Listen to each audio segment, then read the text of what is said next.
السلام عليكم ورحمة الله وبركاته. عاملين ايه؟ حلوين يا رب تكونوا بخير. فيديو النهاردة هنعمل كوب كيك فانيليا بمكونات بسيطة وسهلة جدا، والاطفال كمان بتحبه وبتكوني مطمنة وانتي بتقدمه لهم، لانه انتي ضامنة المكونات بتاعته ومفيهوش مواد حافظة.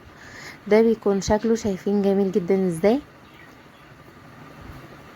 مزينينه كمان بالشوكولات شيبس، وده شكله كده من جوه. شايفين السوا بتاعه عامل ازاي؟ ما شاء الله تحفة.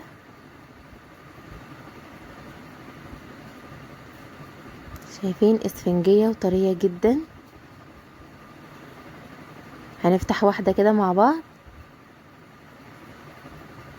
شايفين من جوه عاملة ازاي؟ يلا بقى بينا نبدأ الفيديو بتاعنا ونشوف المقادير بتاعتنا. معايا بيضتين، ومعايا نص كوباية لبن، ونص كوباية زيت، ونص كوباية سكر، وهنحتاج كوباية وربع من الدقيق، ومعلقة كبيرة بيكنج باودر، وذرة ملح، ومعلقة صغيرة من الفانيليا.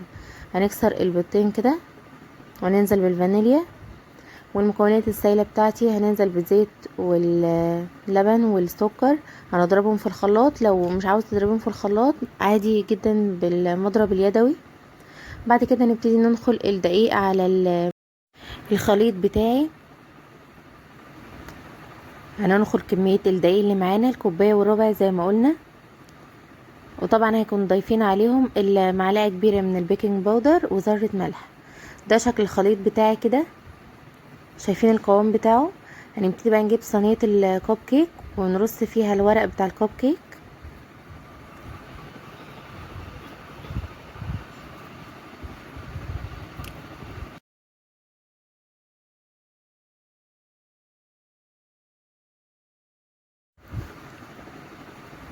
هنبتدي بقى نصب الخليط بتاعنا في ورق الكوب كيك. مش هنملى الورقة لحد الاخر، مش هنصب للاخر، هنسيب طبعا مساحة لان هي لسه كمان هتستوي، وهتدخل فرن رف وسط على درجة حرارة 180. وتقدري تزينيها كده بالشوكولات شيبس كده لو متوفر عندك، لو مش متوفر عادي جدا مفيش مشاكل. ده بيكون الشكل.